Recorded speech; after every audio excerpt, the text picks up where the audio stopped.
ሰላም ጤና ይስጥልኝ። እንዴት ናችሁ? የተከበራችሁ የሾላ ሚዲያ ተከታዮች ወቅታዊ መረጃዎችን ይዘን ቀርበናል። ሰብስክራይብ፣ ላይክ፣ ኮሜንት፣ ሼር በማድረግ መረጃዎችን መከታተል እንድትጀምሩ በትህትና እንጠይቃችኋለን። መጀመሪያ ዋና ዋና ጉዳዮችን እናስታውቃችሁ። የጠቅላይ ሚኒስትር አብይ የምስራቅ አፍሪካ ጉዳዮች አማካሪ ሆኖ የተሾሙት የቀድሞ የትግራይ ክልል ጊዜያዊ አስተዳደር ፕሬዝዳንት አቶ ጌታቸው ረዳን ሹመት በተመለከተ የቀድሞ የሰላም ሚኒስትር ዴኤታ አቶ ታዬ ዳንዳ አስተያየታቸውን ሰጥተዋል። አስተያየታቸው ምንድነው የሚለውን ባጭሩ እናስደምጣችኋለን። የትግራይ ዳኞች ስራቸውን እየለቀቁ መሆኑ ተገልጿል። በምን ምክንያት ነው የሚለውን እናስደምጣችኋለን። የፕሪቶሪያው የሰላም ስምምነትን ተከትሎ ወደ ቀያቸው ከተመለሱ የትግራይ ተፈናቃዮች መካከል ለዳግም መፈናቀል የተደረጉ መኖራቸውን የኢትዮጵያ ሰብአዊ መብቶች ኮሚሽን ተናገረ። ከዚህም ጋር በተያያዘ መረጃ ይዘናል፣ እናስደምጣችኋለን። ቻይና በአሜሪካ ላይ አጸፋዊ የሆነ ተጨማሪ ታሪፍ ጥላለች ተባለ። ቻይና ከዚህ በፊት ከአሜሪካ በሚገቡ ምርቶች ላይ የ84% ታሪፍ ጥላ የነበረ ሲሆን ዛሬ ሌላ ተጨማሪ ታሪፍ እንደጣለች ተዘግቧል። ይህንን መረጃ ወደ እናንተ እናደርሳለን። የጠቅላይ ሚኒስትር አብይ የምስራቅ አፍሪካ ጉዳዮች አማካሪ ሆኖ የተሾሙት የቀድሞ የትግራይ ክልል ጊዜያዊ አስተዳደር ፕሬዝዳንት አቶ ጌታቸው ረዳን ሹመት በተመለከተ የቀድሞ የሰላም ሚኒስትር ዴኤታ አቶ ታዬ ዳንዳ አስተያየታቸውን ሰጥቷል። አቶ ጌታቸው ረዳ የምስራቅ አፍሪካ ጉዳዮች አማካሪ ሚኒስትር ሆኖ በመሾማቸው ተደስተናል ብለዋል። ለውጥ ካልነው የቁማር ጨዋታ ወዲህ ትክክለኛው ሹመት ይመስለኛል። ከልምዳቸውና ከትምህርታቸው አኳያ ለቦታው በትክክል የሚመጥኑ መሆናቸውን አምንበታለሁ ብለዋል። ቀድሞውም ቢሆን ናቸውም እንጂ አቶ ጌታቸው ስለ ለውጡ ብዙ እውነታዎችን ነግረውናል። አሁንም በርካታ ቁም ነገሮችን እንደሚመክሩን ይጠበቃል። ነገር ግን ትላንትም ሆነ ዛሬ የሀገራችን መሰረታዊ ችግር አማካሪውና ምክሩ ሳይሆን ተመካሪውን ይመለከታል ብሏል። ሰለሞናዊው አፄ ኃይለ ሥላሴ ሳይቀሩ በእነ ከተማ ይፍሩ ተመክረዋል። ስላልሰሙ ቀጥሎ የሆነው ይታወቃል። ለማንኛውም ሹመቱን እንዲያዳብር ተመኝተናል ሲል ሀሳባቸውን ሰጥቷል። በትግራይ ክልል በዚህ ዓመት ብቻ ወደ 138 ዳኞች በዝቅተኛ ክፍያና በዳኝነት ነጻነት እጦት ምክንያት ስራቸውን መልቀቃቸውን የክልሉ ዳኞች ማህበር አስታወቀ። የማህበሩ ፕሬዝዳንት አቶ ዳዊት ኃይለሥላሴ ለአሐዱ ራዲዮ በሰጡት መግለጫ በክልሉ የዳኞች ደህንነትና ነጻነት አሳሳቢ ደረጃ ላይ መድረሱን ገልጿል። በተለይም የዳኞች ያለመከሰስ መብት አለመኖር ለሙያዊ ነጻነታቸው እንቅፋት የሆነ መምጣቱን ተናግሯል። አቶ ዳዊት አክለውም ዳኞች በቂ የሆነ የኑሮ ዋስትና የሚሰጥ ክፍያና ጥቅማጥቅም እንደሌላቸው ጠቁሟል። ይህ ሁኔታ ብዙ ባለሙያዎች ራሳቸውንና ቤተሰባቸውን ማስተዳደር ባለመቻላቸው ስራቸውን እንዲለቁ ያስገደዳቸው መሆኑን ተገልጿል። ከዚህ በተጨማሪም ዳኞች ከውጭ አካላትና ከመንግስት ተቋማት ከፍተኛ የሆነ ጣልቃ ገብነት እንደሚደርስባቸውና በነጻነት እንዳይሰሩ ጫና እንደሚደረግባቸው ተናግረዋል።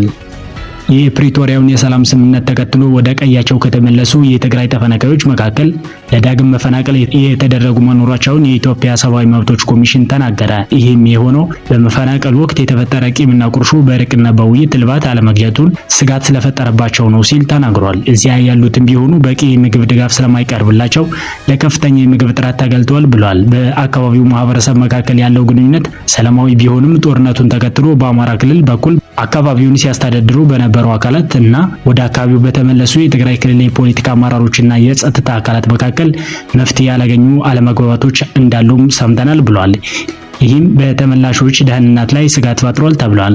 ከመፈናቀላቸው በፊት በተለያዩ የመንግስት ተቋማት ይሰሩ የነበሩ ተመላሾች አብዛኞቹ ወደ ስራ ገበታቸው አለመመለሳቸውን ኢሰማኮ ተናግሯል። በጦርነቱ ወቅት ትምህርት ቤቶች የወደሙና በከፊል የፈረሱ በመሆኑ በራያ አላማጣና ዛታ ከጦርነቱ በኋላ በአብዛኛው የትምህርት አገልግሎት አልተጀመረም ተብሏል። በተለይም በአላማጣ ከተማ ከመፈናቀላቸው በፊት በቀበሌ ቤቶች ውስጥ ይኖሩ የነበሩ ሰዎች ወደ አካባቢያቸው ሲመለሱ የቀበሌ ቤቶች ለሌሎች ሰዎች ተላልፈው እንደጠበቋቸው፣ በተመሳሳይ የሌሎች ተመላሾች የግል መኖሪያ ቤቶችና የንግድ ቦታዎች በሌሎች ሰዎች ተይዘው የሚገኙ መሆኑን ተመላሾች አስረድቷል ሲል የዘገበው ሸገር ኤፍኤም ነው።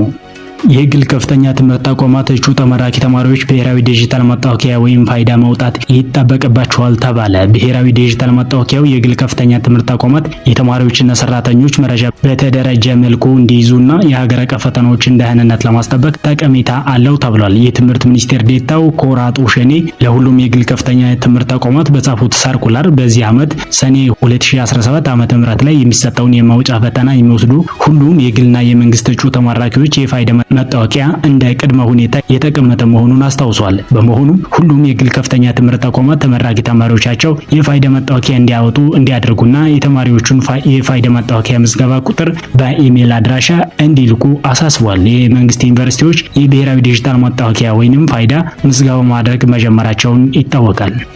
በመሆኑም ሁሉም የግል ከፍተኛ ትምህርት ተቋማት ተመራቂ ተማሪዎቻቸው የፋይዳ መታወቂያ እንዲያወጡ እንዲያደርጉና የተማሪዎቹ የፋይዳ መታወቂያ ምዝገባ ቁጥር በኢሜል አድራሻ እንዲልኩ አሳስቧል። የመንግስት ዩኒቨርሲቲዎች የብሔራዊ ዲጂታል መታወቂያ ወይንም ፋይዳ ምዝገባ መጀመሩን ገልጸዋል። በሌላ መረጃ ቻይና በአሜሪካ ላይ አጸፋዊ የሆነ ተጨማሪ ታሪፍ ጥላለች። ቻይና ከዚህ በፊት ከአሜሪካ በሚገቡ ምርቶች ላይ የ84% ታሪፍ ጥላ የነበረ ሲሆን ዛሬ ሌላ ተጨማሪ ታሪፍ ጥላለች። ይህ ቻይና የፋይናንስ ሚኒስቴር ከአሜሪካ በሚገቡ እቃዎች ላይ የተጣለው ታሪፍ ከ84% ወደ 125% ከፍ መደረጉን አስታውቀዋል። የትራምፕ አስተዳደር በቻይና ላይ የጣለውን አጠቃላይ ታሪፍ 145% መሆኑን የገለጸ ሲሆን የሀገሪቱ የንግድ ጦርነት ውስጥ መግባት ትልቅ ስጋት እየፈጠረ ይገኛል ተብሏል። የቻይና የፋይናንስ ሚኒስትር አሜሪካ ተጨማሪ ታሪፍ መጣሏን ከቀጠለች በዓለሙ ኢኮኖሚ ታሪክ አስቂኝ ነገር ይሆናል ያሉ ሲሆን ከዚህ በኋላ አሜሪካ ታሪፍ ከጣለች ቻይና ምላሽ አትሰጥም ብለዋል።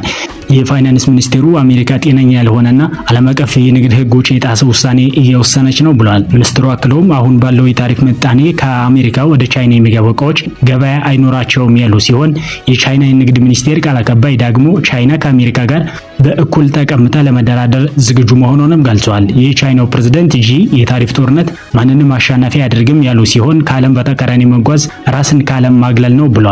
ፕሬዝዳንቱ ከስፔኑ ጠቅላይ ሚኒስትር ጋር ውይይት ባደረጉበት ወቅትም የአውሮፓ ህብረት ከቻይና ጎን በመቆም አሜሪካ የምታደርገውን ትንኮሳ እንዲቃወም ጠይቀዋል።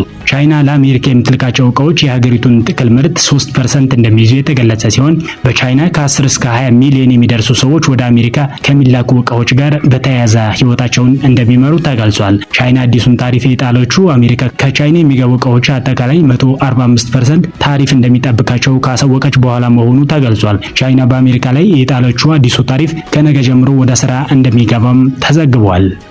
ለዕለቱ የያዝኩትን መረጃ ዜጋ በቃው። ስለምታዳምጡኝ አመሰግናለሁ። ሰብስክራይብ፣ ላይ ኮሜንት በማድረግ ድጋፋችሁን እንድታሳዩ በአክብሮት ጠይቃችኋለሁ። ሰላም ሁኑ። ሰላም